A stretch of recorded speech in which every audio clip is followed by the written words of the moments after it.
Good morning, Rabotai, Tizku Leshanim Rabot. A few hours away. Good morning, Rabotai, Tizku Leshanim Rabot. A few hours away from Shevi'i Shel Pesach, the golden seal of our Exodus of Egypt. Our holy rabbis tell us that in this magnificent day of Shevi'i Shel Pesach, not only we celebrating our final lap of the Exodus out of Egypt that took us 7 days to achieve, but actually is a mega day of Shevi'i Shel Pesach to pray for Shidduchim, to pray for Parnasah, to pray for Shalom Bayit. In the next few minutes, Be'ezat Hashem, before the next group comes in a few minutes, we'll try to cover all of the above. So first of all, I'd like to go over some halachic guidelines of this beautiful, beautiful celebration. So as I said the halakha before, we need to do an Eruv Tafshilin. Eruv Tafshilin basically enable us to cook on a Friday for Shabbat. Tomorrow, Friday, it's Yom Tov. And to prepare for Yom Tov to Shabbat, unless you have an Eruv, it cannot be done. Therefore, our holy rabbis established one of the 7 rabbinical commandments to do an Eruv. How do you do an Eruv? You basically take a matzah, you take a hard-boiled egg, you put it together, and if you look in the front page of the schedule, there tells you the beracha of the Eruv and the special prayer that we do when we do this Eruv. And basically the prayer says, through this Eruv, I'm able to bake, to cook, to fry, etc. on a holiday for Shabbat. I'm giving you the short version, but there is a whole halachic reasoning why our rabbis established this concept that we fulfill faithfully. But I need to clarify for the virtual audience and the audience that is in the room. This is only necessary providing that a holiday and Shabbat are connected. Meaning to say, if the holiday will be Sunday and Monday, there is no need to do Eruv because you're cooking on Yom Tov for each particular day. Now, what do you do with this Eruv? So the halakha, short halakha is, you eat it during Shabbat lunch or Sa'udah Shelishit. I'm not sure how many of us will bring the Eruv for Sa'udah Shelishit, but definitely most of us will be having lunch in our respective homes. So you eat the Eruv Shabbat lunch, and this way you connected from before the holiday through the entire 48 hours of the holiday. Additionally, in the night of Shevi'i Shel Pesach, there is a concept known as Tikkun Leil Shevi'i Shel Pesach, the special prayer for the 7th night of Pesach. In our synagogue, we're going to be studying, God willing, the Tikkun tomorrow morning, basically, at 3:30 a.m. At 3:30 a.m. we come to the synagogue, we read the Tikkun, which is not long. Most of them are songs from the Torah, Nevi'im, Ketubim. At approximately 5:30 in the morning, we're going to be singing the Shirah, which is the singing that Bnei Israel sang when we crossed the Yam Suf on the 7th day of Pesach. And after that, we'll continue with the Yom Tov prayers, and then we'll have a nice breakfast, and we'll share a couple of insights of the holiday. The question is, why do I need to get up tomorrow at 3 o'clock to be at the synagogue at 3:30? Shavuot, we understand Matan Torah. Hoshana Rabbah, we understand the eve of the final day of judgment. But what happened on Shevi'i Shel Pesach that I need to stay up and come to the synagogue so early? Short answer, our forefathers, the night of Shevi'i Shel Pesach, they stayed up all night. When it came to the time of crossing the Yam Suf, the crossing of the Red Sea didn't happen midday, like the moment that we left Egypt a week earlier. The splitting of the Red Sea took place in Alot HaShahar, dawn, which is tomorrow at 5:35 in the morning. So in order to mimic the glorious night that our forefathers experienced, that culminated with a mega miracle of the splitting of the Red Sea, which is important to remind ourselves. If you remember the Haggadah of Pesach, we had 3 different opinions. How many miracles happen in Egypt and how many miracles happen in the splitting of the Red Sea? And if you remember, irrelevant of which opinion we follow, Rabbi Yossi, Rabbi Eliezer, or Rabbi Akiva, they all agree in what? That the miracles of the splitting of the Red Sea were greater and larger than the actual 10 plagues that took place in Egypt. I want you to think of what I just said. We make a big deal on the 10 plagues, which are super deal. But according to the Haggadah, there were more miracles on Kiryat Yamsuf than on the Egypt. And Baruch Hashem, today, if you look in the Magen Avraham Haggadah, for example, it illustrates 50 miracles that happen on the splitting of the Red Sea. Same Haggadah, Shem Tov from Mexico, and many new Haggadot in the back. They give you the list based on a lot of writings. But I'll read you quickly what it says here, and it says, what is one of the greatest benefits? It says, the splitting of the Red Sea. It wasn't the purpose of why we came out of Egypt. The splitting of the Red Sea was the necessary stepping stone to prepare ourselves for Shavuot without any worries and without any fears. This is it. What happened in the night of Shevi'i Shel Pesach 3,331 years ago? The Torah testifies that now the Jewish people have a new liaison. They have a new friend. How do you call this friend? Is a pasuk that we say every day of our life. That's why the Hida and others write, a person who says the Shirah, which the Shirah begins with Bayosha in the Shaharit prayers, as Yashir, all the way till here. This is found in every single Siddur of the world. A person who says this with happiness, with joy, God erases their sins from their account. Mohalim lo, the Hida Kadosh writes. The question is, what so special has Kiryat Yamsuf prayer that suddenly we stay up all night and God forgives us? So you know what it says? Very simple. In the Perashah, Vayreu ha'am et Hashem, Vayaminu ba'Hashem, u'Moshe abdo. The Torah invites a new player in the life of every Jew. And this player's name is Emunah. Vayaminu ba'Hashem, u'Moshe abdo. Finally, the Jewish people recognize and realize this is it. HaKadosh Baruch Hu saved us. Moshe Rabbeinu, obviously, Hashem's Shaliach. And here we learn 2 concepts. We learn Emunah in HaKadosh Baruch Hu and Emunah in Hachamim. Why the Emunah is required?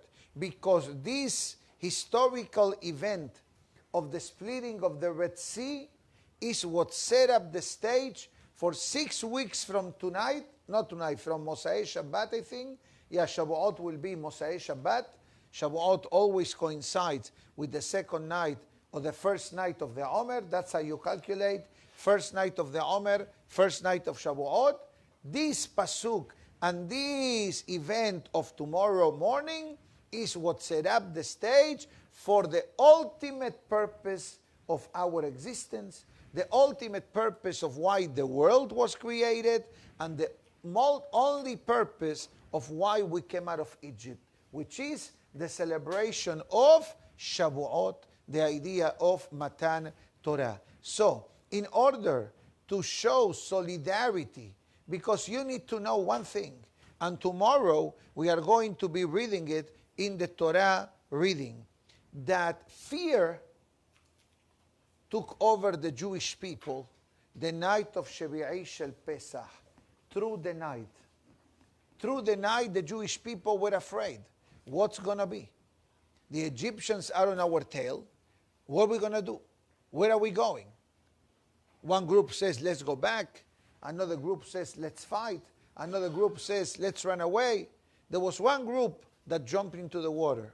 The Gemara says, Nahshon ben Aminadav, the prince of Yehuda, and the entire Shevet Binyamin followed Nahshon, and they jumped into the water, and that's what prompted Kiryat Yamsuf. Now, I do know that I only have limited minutes until the next group comes in, so I'd like to bring to the table two additional topics. And the topic is Parnasa, and the topic is marriage. The Gemara writes, Kasha zibugo shel ha'adam kekiryat yamsuf. Challenging and difficult is to find a suitable wife, like the splitting of the Red Sea. Kasha parnasato shel ha'adam kekiryat yamsuf. Challenging and difficult is the livelihood of the person, like splitting of the Red Sea. So what these three things have in common? They seem to be not connected. Maybe Parnasa and wife, we can connect it. Because the Gemara says that Parnasa at home comes in the merit of the wife. That doesn't mean if the Parnasa of a person is shaky, it's the wife's fault. It means that the husband is not treating the wife properly, and therefore she's not happy with him. And Hashem shows his own happiness through Parnasa. You need to read what it says in the holy books. Don't try to find hedges or to justify or to blame. There is no one to blame but the person themselves. Now, and I explain that in a moment. I said that faster than I should have said it, but we'll go back to that in a minute. Let's analyze for a moment, what does it mean, the splitting of the Red Sea? The splitting of the Red Sea literally means going above and beyond nature. What does it mean? The water of the Yam Suf, the nature of water is always to stay down. Even when you press the water fountain, or you look the beautiful Jerusalem sphere, what do you see? The water climbing up, and then the water comes down. So the water, natural way that Hashem created the water, is to stay down. The fire, completely the opposite. The fire always aim high. The water, completely the opposite. Interesting enough, Torah is compared to water, and Torah is compared to fire. To fire, because the Torah always climbs up. And water, humility and calmness. That is something that the Torah promotes. Not only that, like the water satiates the thirst of the person, Torah satisfies the neshama of the person.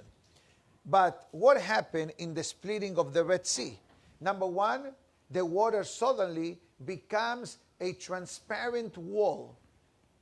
A wall that the water became sweet. And you were able to see each other through the water. Haim Tovim.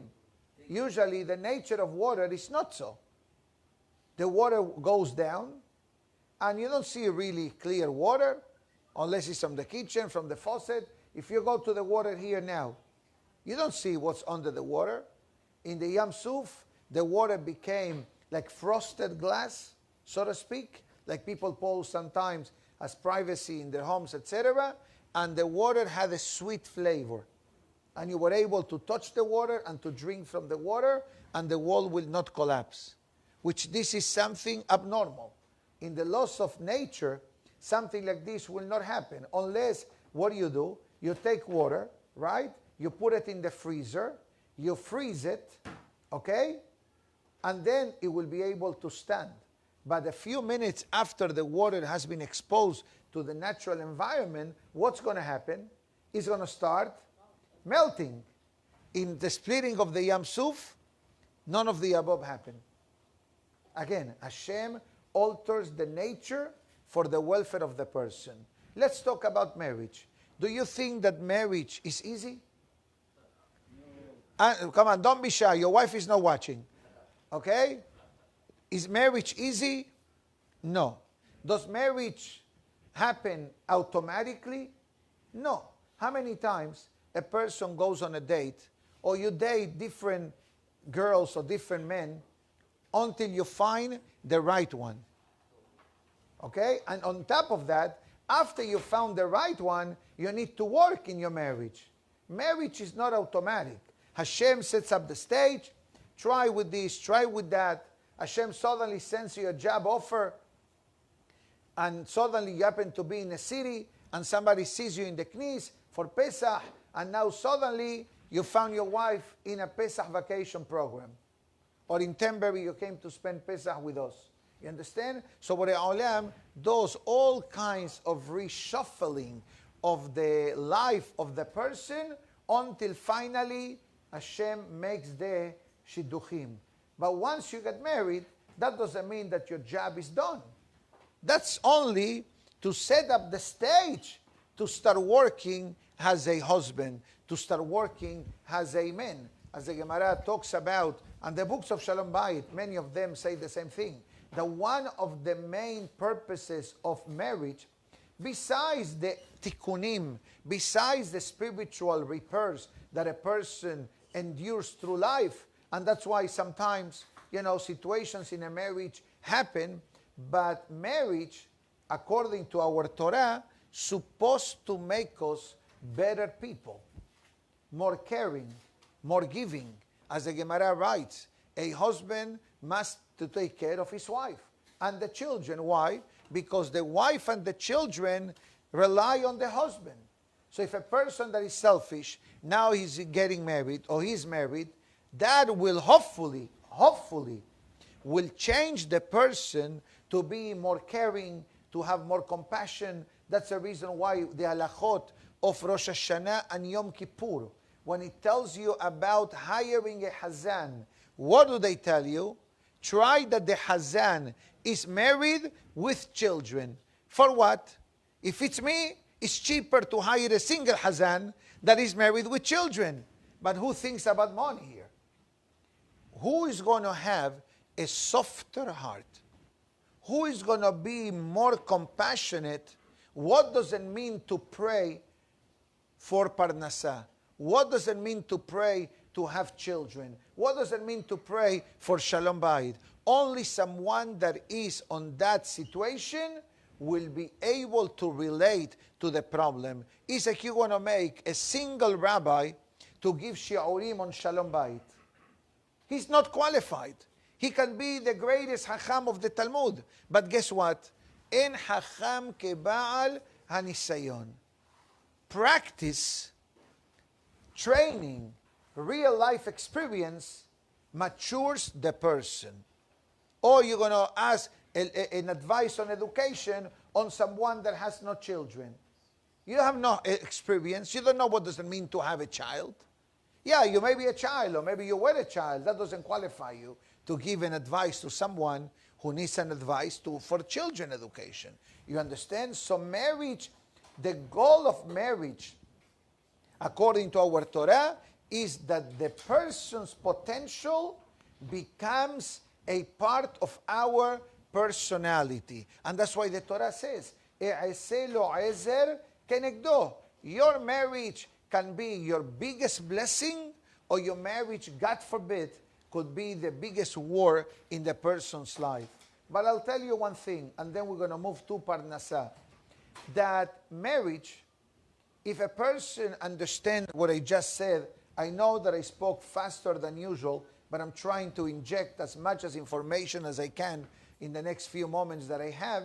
It basically, it changes our nature. When you are single, okay, you think in a different way. You spend money, you go around, you don't pay attention to money. But once you get married, what happens now? Oh, I need to take care of my wife. I need to pay the rent.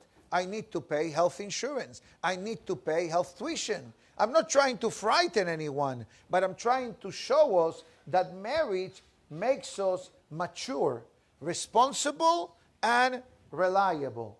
And that's changing our nature. Maybe a person, when he was single, was very wasteful with money. Or a person was very impulsive. The first Apple 4 came, Apple 4 watch, I must have it today. Apple 4, relax. We're still dealing with Apple 3. But I know it's coming, because if there is a third version, now it's coming, the 4 probably any day. Don't worry about it. You don't need it. It's fine. You don't need it. Enjoy your life, believe me. Life gets challenging as you grow. Life gets challenging. But Hashem gives the person the tools, and the challenges don't come before the person is ready to take them. So not to worry. Enjoy your life as a below bar mitzvah young student for one more week. Next week's your bar mitzvah. So now you're coming to the major leagues of the Jewish people. Beautiful. Ben Porat Yosef. Anyways, so the marriage, suddenly now, it's my switch in life. From being impulsive, I become more tolerant, more patient. From being wasteful financially, now I become more thoughtful and more cautious and more on a budget-minded, so to speak, lifestyle. And also in anger management or learning how to calm down. Because now when you react as a single person, nobody's paying attention to you. But now when you are married, it affects your marriage. And B'ezrat Hashem, if you have children or when you have children, it affects the children as well. So we understand from the topic of marriage that literally marriage is changing who I am for the better. God forbid, if a person is very stubborn and not willing to change, that's when the Shalom Bayit problems start. Like somebody told me, let her change and I change. I said, you're going to have to change attorney's card soon with that attitude. You can't expect the other one to make the change and then I change. No, you need to make the first step, whoever it is. The wife, the husbands, it takes two to tango. We're not blaming the husbands, we're not blaming the wives. Everybody comes with a package, everybody comes with an attitude. And again, the wife also changes. When does the wife change? When the husband changes. I know somebody may say, Rabbi, why does my wife need to wait till I change? It's a great question, and at this moment, I'm not sure that I want to answer this. But one thing is for sure, that when the husband shows changes, it creates a domino effect. Also, we need to remember one thing. Ladies, and this is the way God made them, are more emotional than men. This is the reality of life, Rabotai. This is the way Hashem made us. And that's why the Gemara writes again. The wife and the children depend on the husband. And who the husband depends upon? B'mi she'amar v'haya ha'olam. In HaKadosh Baruch Hu. And that's why there are many prayers that a person does. And what do you say? Haim shel shalom. Give me a life of peace. What peace is this prayer referring to? Peace at home. Peace with yourself. As the book of Shemuel says, Ba'amartem kol echai, be'ata shalom, u'betecha shalom, bechol asher lecha shalom. Be'ata shalom, you need to be in peace with yourself, u'betecha shalom, and peace with your wife or your home, and then everything will go peacefully. And once you have peace at home, there is another benefit, parnasah. Also, you think that parnasah is easy? That suddenly you sell folding chairs in eBay or in Amazon, and there are another 5,000 virtual stores, and a customer clicks on your item, and he buys it, and you get paid? Or your company has the means to pay your salary? How many things HaKadosh Baruch Hu needed to do in order for us to receive our paycheck, or our income, or our profits? To close this class, and I'm going to get moving to the next class in a minute. 57 seconds. Thank you so much. Short answer, short statement. In the day of Shevi'i Shel Pesach, pray for Shalom Bayit. Pray to find shidduchim, especially if you are single or you have children of marriageable age. And pray also for Parnasah. But when it comes to praying for Parnasah, in Yom Tov or in Shabbat, you don't have to come with a list of bills that you are due. Don't say, God, I need $3,700 for the mortgage and $1,500 for the health insurance. God doesn't need your help, nor my help. Just pray a nice prayer, Borei Olam, give me financial peace of mind so I'm able to take care of my wife, my children, whatever I need to have a good, meaningful, happy, joyous Jewish life, to give charity. And believe me, that is a great blessing to pray, or a great prayer to say during the day of Shevi'i Shel Pesach. So to this class that is finishing now, we wish them, everybody, to have a Pesach Kasher V'Sameach for the final 2 days of Shevi'i Shel Pesach. Take advantage of this day of Shevi'i Shel Pesach, and Be'ezat Hashem, like HaKadosh Baruch Hu, Kara'alanu et hayam, Hashem split the Red Sea, which according to our tradition, the splitting of the Red Sea was done in 13 parts. One opinion says 12, other opinion says 13. No opinion says 1, unless you watch the 10 Commandments. You remember that? Okay? Many years back.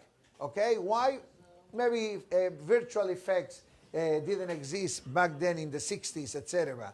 But what does it mean? Every tribe traveled on their own pathway, and every tribe was able to see one another. So a person also should have in mind that Hashem should destroy any barrier that exists in our life that doesn't allow us to live a happy life, or doesn't allow us to truly receive the bountiful and endless blessings that HaKadosh Baruch Hu brings to each and every one of us. Tizkol Shanim Rabot. We're going to say Kaddish quickly, and then we begin the next class for the last minyan.